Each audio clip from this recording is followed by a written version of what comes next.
Today we're going to go through how to do the moles and stoichiometry practice test 2. Now, in working this out, you're going to want a sharpened pencil with an eraser, a calculator, probably some extra paper, and your chemistry reference tables, of course. Now, our first problem asks us how many moles is 200 grams of sodium acetate.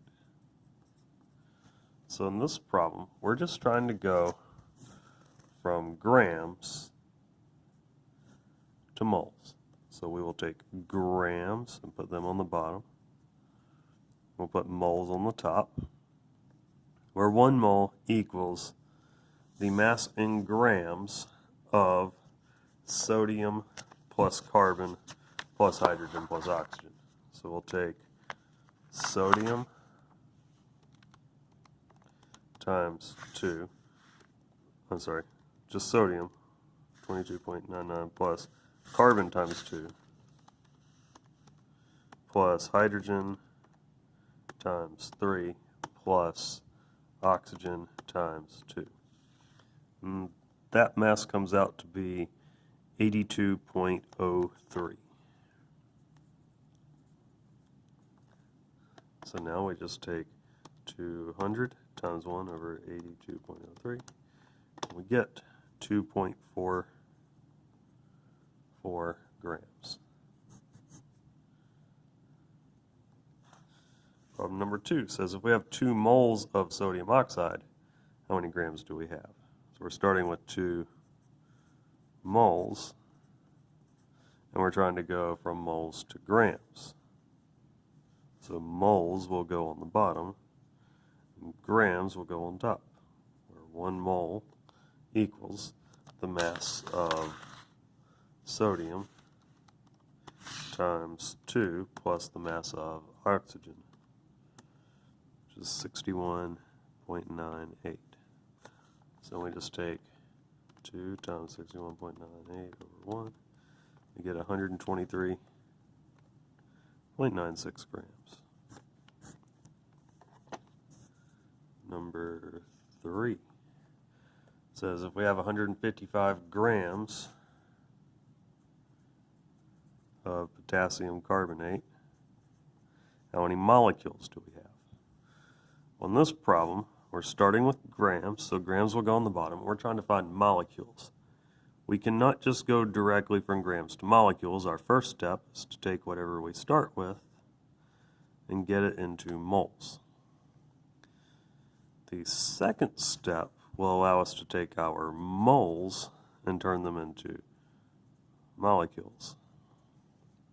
So we go from grams to moles. We take the mass of potassium times 2 plus the mass of carbon plus the mass of oxygen times 3 is 138.21 grams. And then to go from moles to molecules, 1 mole is 6.022 times 10 to the 23rd molecules.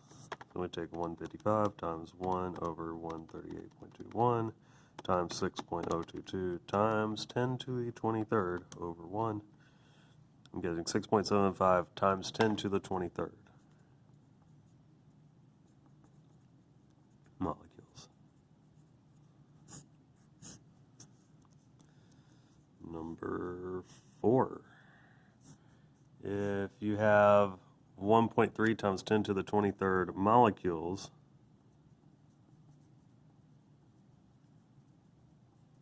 of ammonium phosphate, how many grams do we have? Well, our first step is to go from molecules to moles, because we always go to moles first. And then the second step, since the problem wants to know grams, is to go from moles to grams. Well, between moles and molecules, 1 mole is 6.022 times 10 to the 23rd molecules. And then to go from moles to grams, 1 mole equals the mass of nitrogen times 3 plus the mass of hydrogen times 12 plus the mass of phosphorus plus the mass of oxygen times 4, which is 149.096 grams. So we just put all this in our calculator.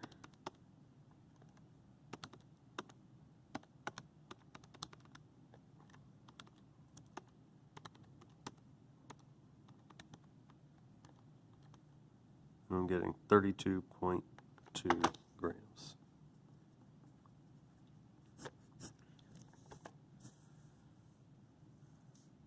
Number 5.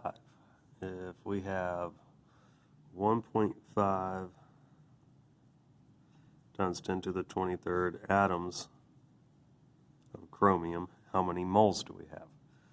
Well, we can go from atoms to moles in a single step, where 1 mole is always Avogadro's number, 6.022 times 10 to the 23rd atoms.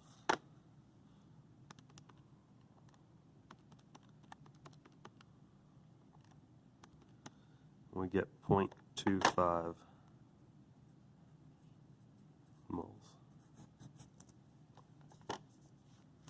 And problem number 6.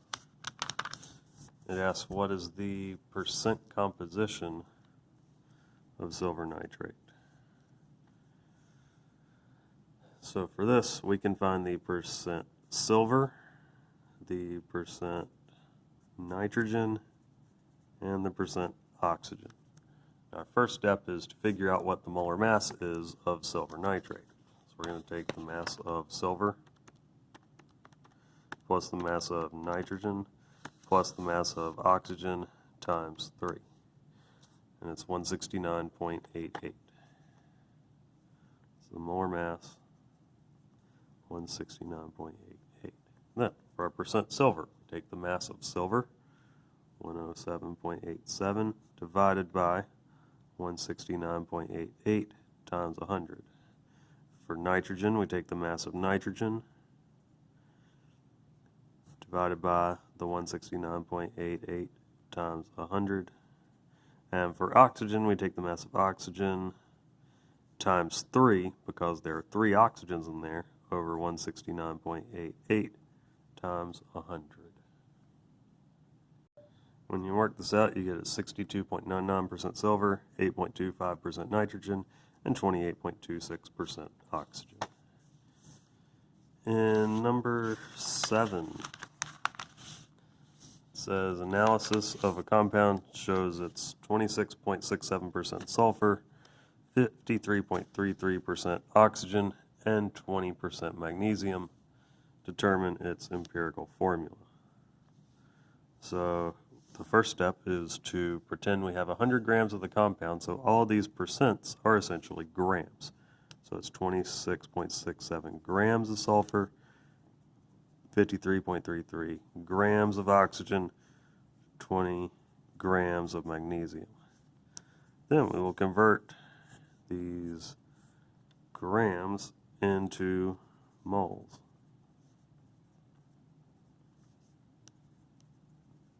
Where 1 mole of sulfur is 32.07 grams, because that's the number off the periodic table. For oxygen, it's 1 mole is 16 grams.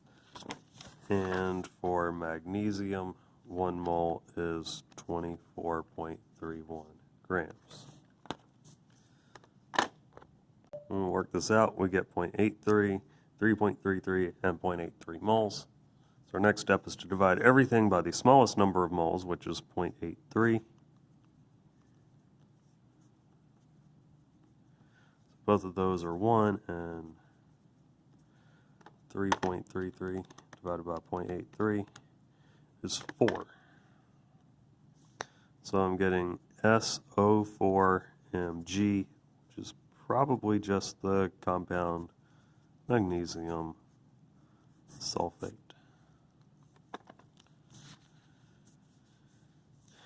Number 8 wants us to calculate the molecular formula of a compound that is 75.7% carbon, 8.80% hydrogen, and 15.5% oxygen. So once again, we're going to turn those percents into grams. We're going to convert those grams into moles.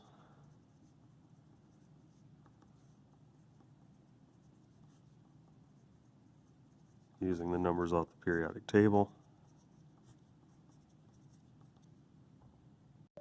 When we do that, we get 6.30, 8.73, and 0.97. So we're going to divide everything by the smallest number, which is 0.97.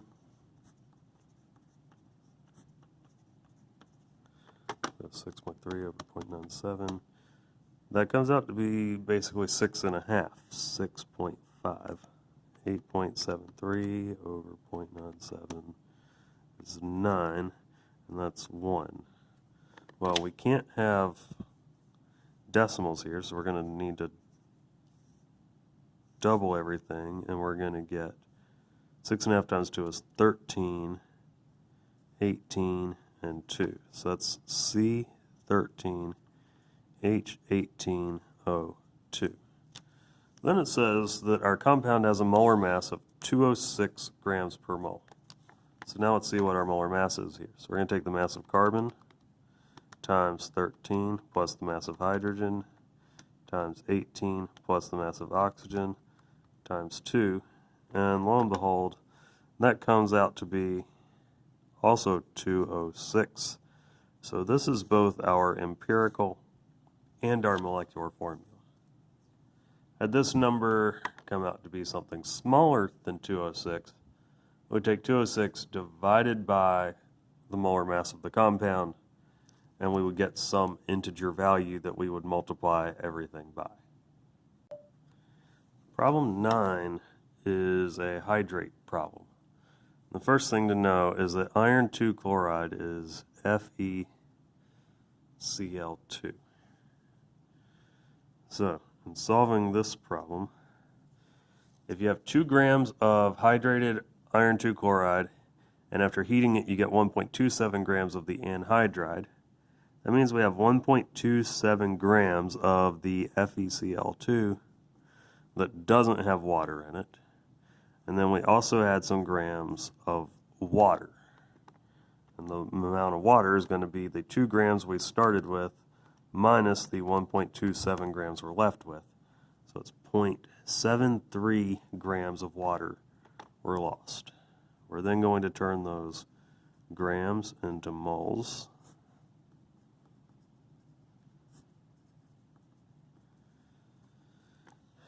Where we're going to take the mass of iron plus the mass of chlorine times 2. That's 126.75. This is 0.01 moles. And then for water, we take the mass of hydrogen times 2 plus the mass of oxygen. It's 18.016.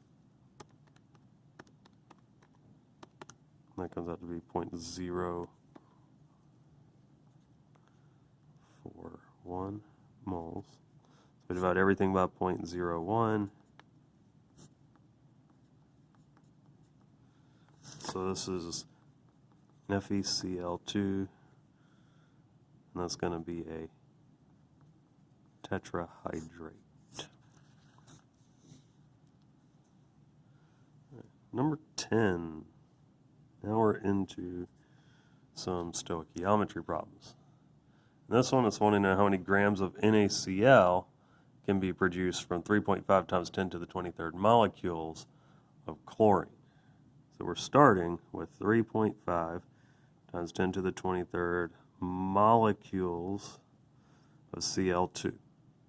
Our very first step in any of these problems is to take whatever we started with, in this case molecules of Cl2, and turn them into moles of Cl2, where 1 mole is, as usual, 6.022 times 10 to the 23rd molecules.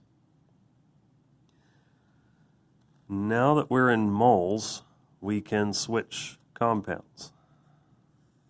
So we can go from moles of Cl2. So what we're going from goes on the bottom, and what we're going to, which is NaCl, goes on top. And so since NaCl has a 2 in front of it, and chlorine doesn't have anything, so we'll pretend that's a 1, use a 1 and a 2. And then it wants to know grams, so we need to take our moles of NaCl and turn them into grams of NaCl, where 1 mole equals the mass of sodium plus the mass of chlorine, which is 58.44. So then we just do all this math.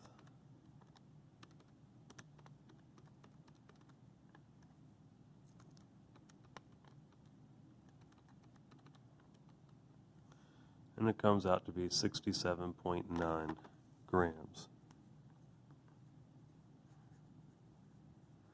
of sodium chloride. And number 11. 11, 12, and 13, we're using this equation for all of the problems. So number 11, we're starting with 4 moles of nitrogen. Nice, we're already in the unit of moles. And it wants to know how many moles of NH3.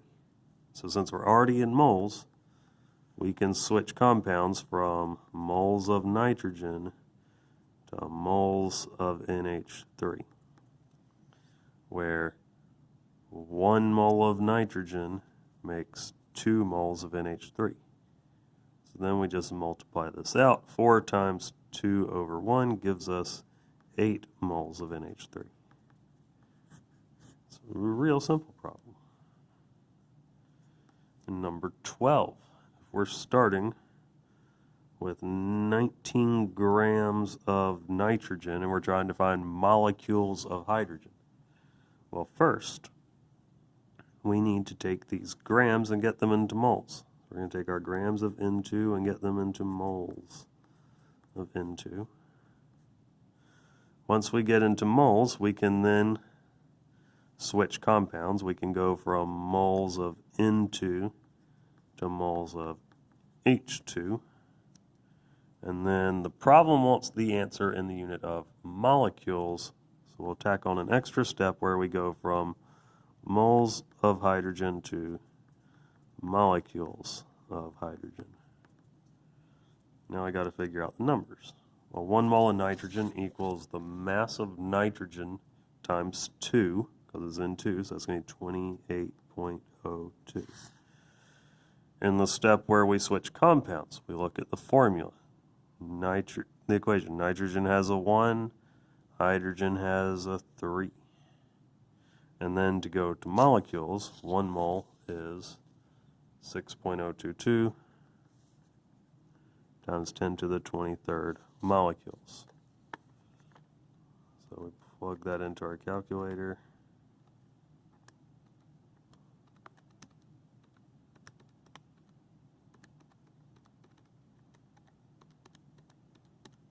We get 1.23 times 10 to the 24th molecules of H2. The last problem wants us to find the grams of NH3 that could be produced if 10 grams of hydrogen react. So our first step, we need to take our grams of hydrogen and turn them into moles of hydrogen, where 1 mole equals the mass of hydrogen off the periodic table times 2, so that's going to be 2.016. Then we can switch compounds. We can go from moles of hydrogen to moles of NH3, and we're going to use a 3 from the equation for hydrogen, and we're going to use a 2 for NH3. And then the very last step, it wants the answer in grams. So we're going to go from moles of NH3 to grams of NH3, where 1 mole equals the mass of nitrogen plus the mass of hydrogen times 3, which is 17.03. So then in our calculator,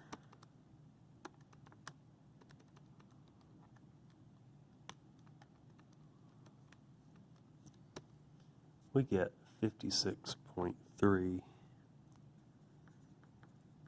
grams of NH.